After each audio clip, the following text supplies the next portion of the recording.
Et nous sommes ravis d'accueillir le docteur Marion Delaplace. Bonjour. Bonjour. Vous êtes médecin dermatologue spécialisé dans la pathologie de l'ongle à Tours. On a reçu des questions, notamment sur les réseaux sociaux à propos des ongles.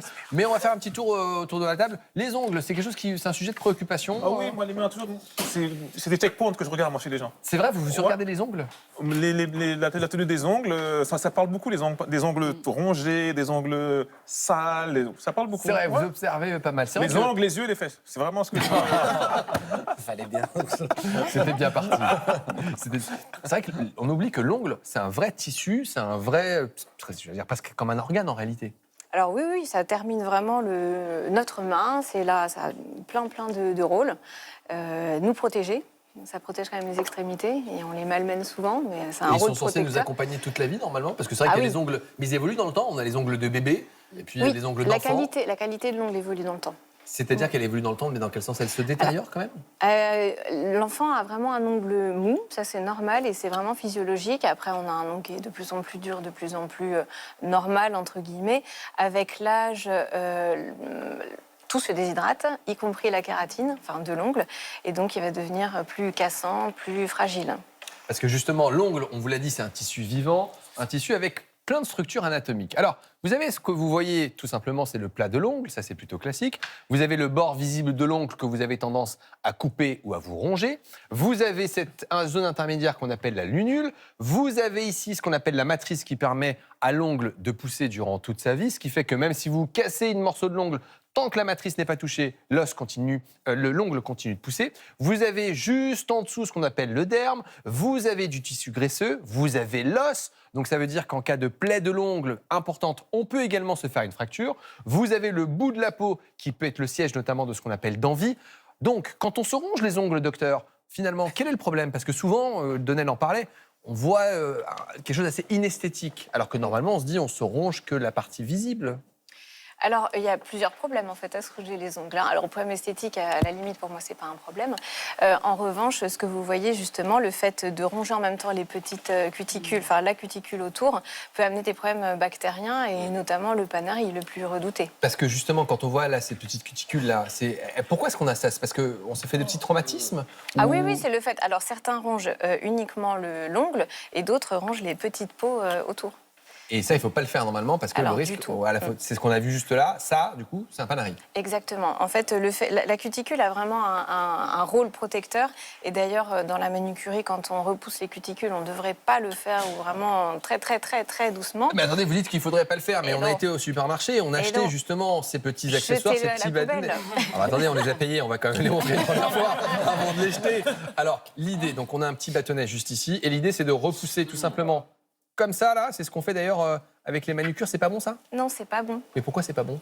Parce que vraiment, il faut considérer que la cuticule... Ah oui, pourquoi c'est Parce bon? que c'est plus beau, c'est Ah, considéré voilà, plus j'ai esthétique. fait mes voilà. ongles récemment et j'ai demandé qu'on ne m'enlève pas la cuticule et la dame était si je dois vous l'enlever était sinon outrée. ça ne sera pas beau.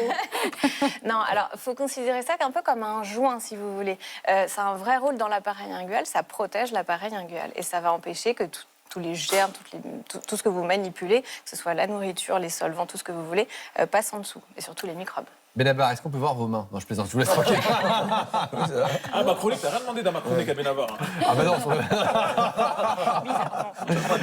on parlait de ronger les ongles. Anila nous pose cette question. Comment faire pour arrêter de se ronger les ongles constamment? C'est un trouble anxieux un peu.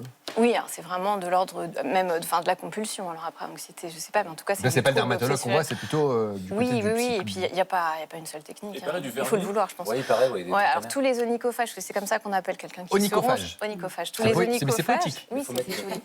Vous diront que, en fait, les vernis, Mettez une collerette. on les mange et puis après, il n'y a plus de vernis, quoi. Voilà. On a cette question de Silla qui a 63 ans. Elle nous dit « J'ai mes ongles de pied qui jaunissent légèrement et qui deviennent plus épais. Quels soins puis-je faire à la maison ?» Alors, les ongles qui jaunissent, je n'ai pas vu les ongles de cette patiente, mais est-ce qu'elle a porté par exemple du vernis rouge ou foncé pendant longtemps? Ça peut jaunir l'ongle, donc ça peut être juste ça. Après, avec l'âge, il y a des remaniements aussi au niveau de la façon dont les orteils se placent, ça frotte différemment dans la chaussure, et donc il y a des remaniements micro-traumatiques qui peuvent arriver avec l'âge, sans que ce soit ni une mycose ni quoi que ce soit. Benabar, vous êtes musicien, les mains, vous y faites attention, c'est quelque chose où vous dites, tiens, si je me blesse mes mains, si je me fais mal, est-ce que vous êtes très sensible justement à l'examen de vos mains?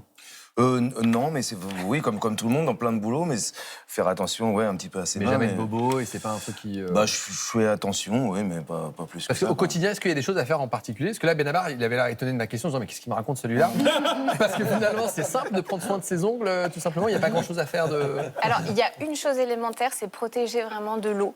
Ok. C'est un truc tout bête auquel on ne pense pas forcément, mais vraiment l'eau, l'humidité, c'est l'ennemi numéro 1 quand on va avoir de beaux ongles, même de belles mains d'une manière générale, parce qu'on remarque que l'eau déshydrate la peau, ça déshydrate tout pareil. C'est-à-dire qu'on met des l'ongle. gants, quelles que soient les tâches ménagères, par exemple? Exactement. On fait la vaisselle avec des gants, par exemple? Oui, et même en est vicieux, on conseille double paire de gants, c'est-à-dire des gants en coton sous les gants en caoutchouc. On a fait ça, mais personne Oui. ne fait ça. Ah bon, je vais pas la Alors, en pratique, voilà. Ouais.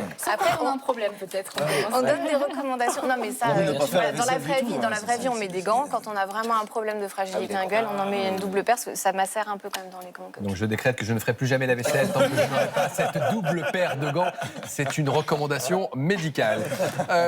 On a Lucie qui nous demande si la chimiothérapie peut abîmer les ongles. Oui, et chaque type de chimiothérapie abîme d'une manière différente. Certains peuvent décoller les ongles, d'autres provoquent une inflammation du pourtour de l'ongle. D'autres, à chaque cycle de chimio, on va avoir un petit trait qui apparaît sur la tablette inguinale. Et du coup, est-ce qu'on peut protéger l'ongle en prévention? Est-ce qu'il y a des vernis qui protègent justement? Alors, il y a des vernis qui protègent des UV notamment, parce que c'est recommandé pour certaines chimios. On peut faire certaines chimios, notamment les Taxol, en essayant d'avoir les mains dans le froid. Alors, dans certains centres de cancéro, on met les mains dans des gants réfrigérés, mais c'est pas disponible partout. C'est pas tout le temps très bien toléré, mais en tout cas, ça marche pas mal pour éviter le décollement, justement. Et puis, il faut protéger des traumatismes, parce que ça va provoquer l'inflammation du pourtour de l'ongle. On parlait tout à l'heure justement des soins de l'ongle et de la manucure quand on retire la cuticule. Eh bien, les barres à ongles connaissent un grand succès depuis plusieurs années et c'est le vernis semi-permanent qui a le vent en poupe auprès des clients. Pourtant, vous allez voir qu'il n'est pas sans risque pour l'ongle. On vous explique quelles précautions prendre dans ce reportage de Khadija Darezig et Julien Nativel. Avoir de beaux ongles colorés pendant plusieurs semaines, telle est la promesse du vernis semi-permanent. Une tenue longue durée qui repose sur une famille d'ingrédients bien particulière, les acrylates, autrement dit des plastiques. Sauf que tombés entre les mauvaises mains, ils peuvent s'avérer dangereux pour la santé de l'ongle. C'est ce qui est arrivé à Perrine, une adepte des ongles vernis. Alors ça, ce sont les vernis semi-permanents que je faisais moi-même à la maison avec l'aide de cette lampe. Je les utilisais plusieurs années parce que c'est important pour moi d'avoir des jolies mains au quotidien. Ouais. De jolies mains, mais dans le cas de Perrine, cela n'a duré que très peu de temps. Après chaque application de vernis semi-permanent, elle fait une réaction allergique. Souvent, dans les 24 heures, je ressentais mes doigts qui grattaient. Tout autour de mon ongle, ça faisait des plaques rouges qui séchaient au fur et à mesure et qui me brûlaient surtout.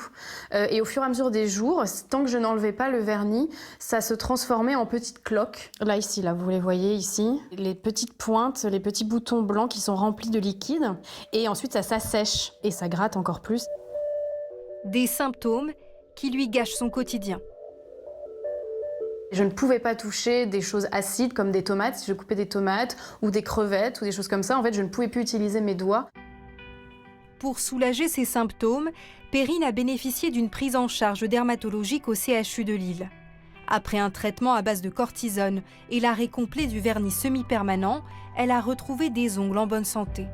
Elle n'a tout de même pas renoncé à se vernir les ongles. Elle opte aujourd'hui pour du vernis classique, sans acrylate. Ça va beaucoup mieux, il n'y a plus aucune lésion. Non. D'accord, je vais regarder un petit peu si vous voulez. Le dermatologue a l'habitude de suivre des patients sensibles au vernis semi-permanent. Il a remarqué qu'être porteur d'une pathologie comme l'eczéma augmentait le risque de faire une réaction. La peau sèche laisse en effet plus facilement passer les acrylates. La problématique, c'est celle d'une allergie de contact. Donc c'est la famille chimique au sein du vernis qui va pénétrer au niveau de la peau. Et il va y avoir une réaction inflammatoire. Mais ce n'est pas une allergie qui va toucher tout le monde. On peut très bien le tolérer également pendant des semaines, des mois, voire des années, et un jour devenir allergique à ces produits. Le message est donc de rester vigilant et de ne pas minimiser les symptômes. En cas de doute, n'hésitez pas à consulter un professionnel de santé.